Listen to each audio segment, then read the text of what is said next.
Welcome to this week's EMBN show, where it's a one-man band. This week I'm holding down the fort here in the shed, and I've got some news of a few new bikes this week, some interesting developments in e-mountain bike racing, plus I'll be talking about are we asking too much of our bikes?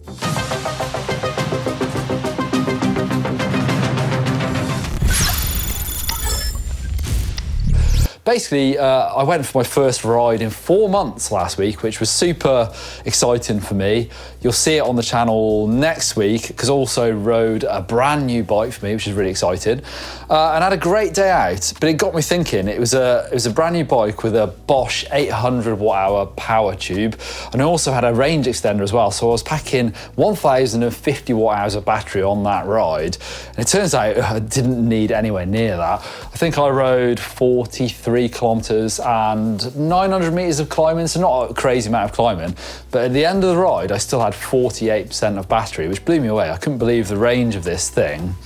But also I watched Steve's video from last week where he was talking about what's next for e-mountain bikes, and he gave about a dozen sort of predictions for what's coming next, and it's things like more torque from some of the bikes, batteries. He also talked about range extenders, how they're kind of an ugly, addition to the bike, which I definitely agree with, but I find them very handy. In that case, obviously I didn't need it, but I thought some of the comments below Steve's video as well were really interesting. I'll get into them now. Jeff Carter says, please add modular batteries to the list of improvements needed. 4 times 200 watt-hour modules that clip on close to the motor, so you can use 1, 2, 3 or 4 modules together to suit the ride distance. And that's kind of, I think that's a really good idea. It's kind of what I've got to my conclusion is, when I get a new bike, I'm obviously very lucky to be supported by partners on the channel, and they send us new bikes and we send the old ones back, but it's lovely. And I'm always really excited about getting a bike with a really big battery. I've got the Canyon Torque with a 900 watt-hour, and now, like I said, I've got a range of 1,050 on one of my bikes, which is amazing. But actually, how often do I need that much battery? Tony Robinson says, range extenders have a useful purpose. They allow you to use a lighter version for your everyday moderate riding, with the option to convert your bike to a heavier, longer range version for the occasional big day. I think, Tony, that's where I'm starting to be realigned with you, actually. Like I said, in the past, I'd have wanted the bigger battery going.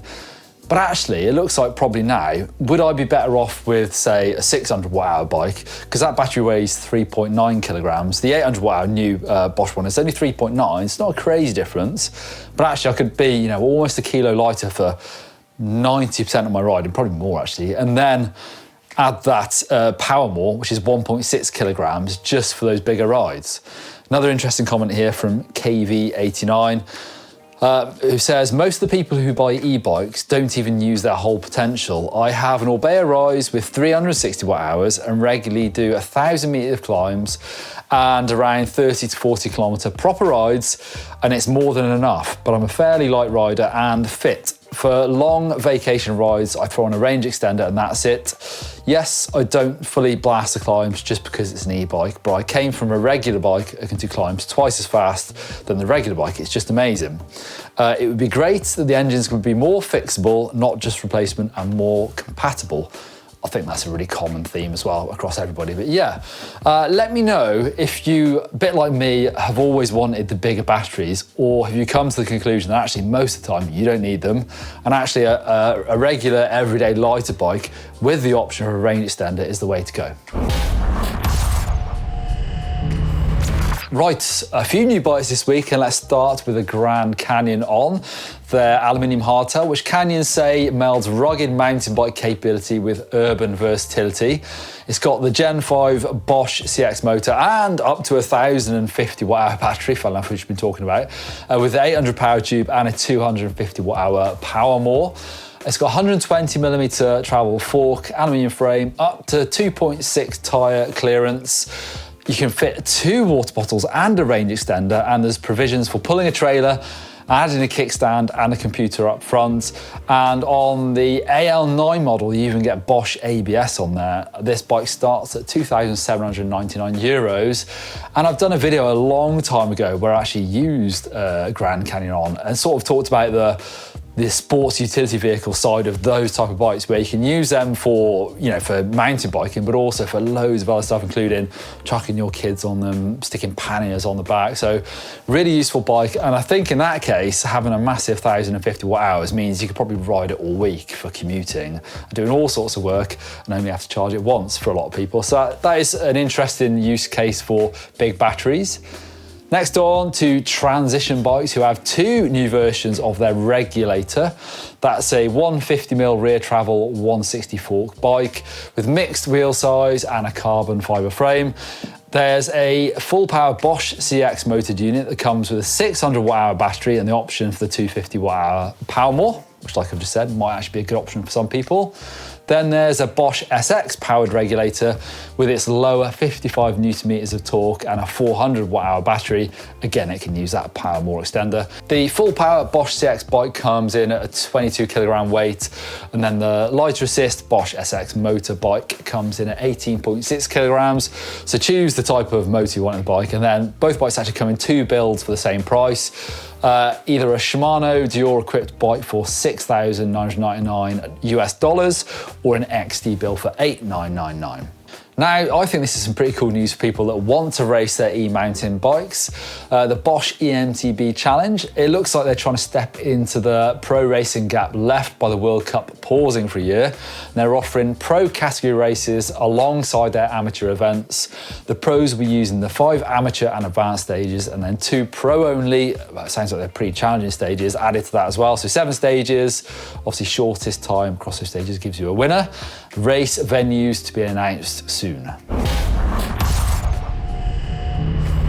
I've been checking out the cool places that you lot have been riding in this week. And starts with a very cool place. This is Borga Expo, riding a wild in the snow. I think we had a wild in the snow last week. This is in the southern part of Norway. Perfect conditions for winter riding. The pictures taken in Lillesand. Only e-mountain bike and animal footprints in the forest. That looks amazing. Proper crispy. Then everything warms up a bit. This is Victoria, Australia. This is Dave riding the Epic Trail Beechworth to Yakandana return. Epic Trail Adventure, 56 kilometers of great single track. That sounds good, like a good day out in the Merida.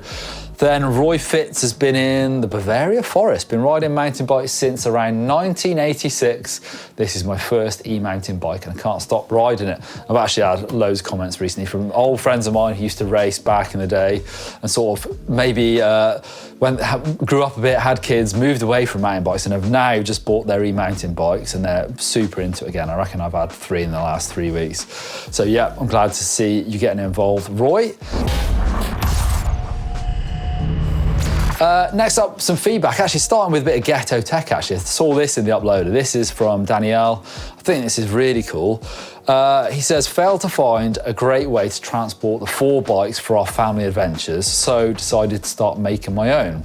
It's an off-the-shelf trailer chassis and lights, custom-designed monocoque that bolts together with marine-grade alloy, simple, always local manufacturing, zero waste design, safe and secure bike retention, and zero frame contact. So a really good way of chucking 4 bikes on a trailer. And it looks like there's some space for chucking your kit on there as well. So I thought that was amazing. Thanks for sending that in.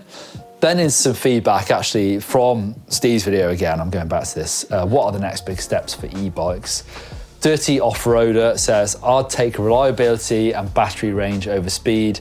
My buddy's Amflow is flat while I've still got 30% left on the same ride, and it's eating tyres, chains and cassettes quicker.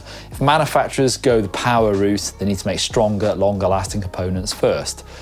Interesting point here. There's a guy I follow on Instagram called BK77 who looks like a really good mechanic. I've spoken about him before, but I really like his Instagram.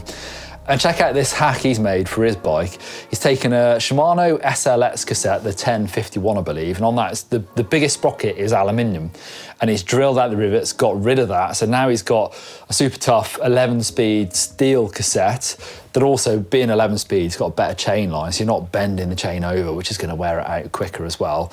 And the steel teeth on that are going to last a lot longer than anything aluminium. And you can even run a short cage Shimano mech now as well, he says, so that all makes sense. You've got less gear range, but on a super powerful bike, I'd imagine it still feels really good. And I think that is a really great idea and something that I would actually like to try. Another comment, Hovis Hill, who has a list of wants, and this got 40 thumbs up, this comment. MGUs, number 1, 23 kilograms, 20 miles per hour limit, 95 newton meters, HDBs, I think that's heavy duty bearings, but I'm not sure. Waterproof motors, 6K bikes, riders are being responsible and legal. I think we can agree on most of that. Thanks for the comment.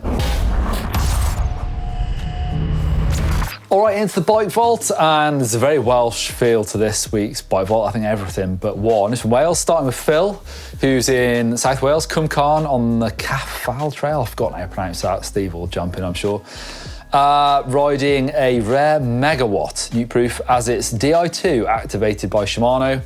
Nuteproof did not sign up to Di2, as I learned after I bought the whole drivetrain and had to get my local bike shop to plead with Shimano to send the update to turn it on. Luckily they did, and loving the auto shift, it would be good to have a Di2 setup video. Phil, actually a long time ago, I think it was in lockdown, I had an old Canyon Spectral with a Shimano motor. And I had an old, well, not very old, but an XTR Di2 setup from a previous video knocking around. I was like, right, I know what I'm gonna do. And I plugged it into the bike and it didn't work. So there is a way around doing it, because I didn't take it to a bike shop, but I can't remember exactly how I did it. If you Google it, you might be able to find the answer, but there's some sort of hack. I should probably find that and let you know. Next up, Robbie Pearce, riding in Betty Coed. On a new Cube Stereo 155 with the trailhead of Wales Never Fails. I was always one of those who said, I'd never have an e-mountain bike, what's the point? And then I tried one and discovered a whole new world of riding. I still loving my naturally aspirated Stumpy, but this is awesome to ride. It is making me a better rider, taking lines I've never thought of trying before. Yeah, I definitely agree with that. I still like to ride a normally aspirated bike occasionally, but particularly if you're riding somewhere like that in North Wales where you've got the elevation, you've got so much terrain to get around, I'd imagine e-bike around there would be amazing. Heading back south again, this is Rand Concepcion in the Black Mountain Trail in Abergavenny. Look at the sun. Is that recent? That looks like summer to me, but that is, I can't tell from that. As a Nikolai by the looks of it, but I should find out. Then we've got Matt Armstrong. Is it the Matt Armstrong? Surely that YouTuber doesn't have time to be riding bikes, the one that fixes cars. Who is riding a custom 2024 Trek Fuel EXE. This is new to me, recently purchased e-bike, especially important as I wait for a bilateral hip replacement. Lots of injuries going on here. The bike plays into the debate you guys have been having about buying used e-bikes. In this case, it was a no-brainer. Bike has less than 250 kilometers on it. Retail new at 11,000 Canadian dollars. I bought it for 6,000, and the owner had upgraded the following: range extender, swapped a Lyric for a Zeb Ultimate with the latest Charger damper, swapped in a Push Industries 11.6 shock, WR1 carbon rims, Onyx hubs. And this goes on, 5 cranks, XCR SPDs and Conti rubber. No way. Basically more than $6,000 of upgrades on its own. That's crazy. I think you got an absolute bargain there. Don't know who sold that, because they must have lost the bomb on that, but super interesting. Matt says, I love this thing, but also don't understand the quest for more torque with e-bikes. I've ridden a number of full power e-bikes and I don't really feel like mountain bikes to me. I'm a big guy at 120 kilograms, and TQ motor on this spends most of its time in the mid power setup and gives me all the boost I need. Interesting. Thanks for sending that in, and love to hear the story as well. Into getting social, there's a couple of interesting things I think this week. I stumbled over this on Instagram from Recon eMTB, and it is one of those really cool sort of patent drawings from SRAM, who've patented what looks like an ultra lightweight compact e-bike motor. It looks like the similar style build as something like a TQ motor, but apparently this is a cycloidal gearing system, so slightly different. And the speculation out there on the internet is that this is a lower powered motor, so something around the 60 Newton meters mark of torque, should I say. Who knows? Interesting to see these, especially from people like SRAM, who at the moment only have their powertrain, which is obviously Broza collaboration, whereas this looks completely different. And I'm looking forward to see what comes out of there in the future. I don't personally know anything at the moment, but I'd love to see some of these patents to see what might be coming. Next up, some amazing riding from Ayato Trials out in Japan. Check out this trail, it looks absolutely mega. Super dry, leafy, loamy. Ayato Trials, as you might have guessed, is a trials rider and got some amazing sort of street and trials on the Instagram, but this is throwing an e-bike around in the forest and looks amazing as well. Right, that's it for this week's EMBN show. Coming up on the channel this week, actually on Friday, I've done a video called This Should Be Fixable, where I've done a bit of a dive into e-bike motors and why they're sometimes seen as something that just needs to be replaced when they're full of bearings and things that do go wrong. So why aren't they more fixable, should I say? And I've spoken to the guys at IntraDrive for that as well, who are making that MGU, and part of one of their selling points is actually that it is repairable. So I think it's going to be an interesting video that's coming on Friday. Then on Sunday, Steve is riding Wales in a week, so I can't wait to see what Steve's been up to as well.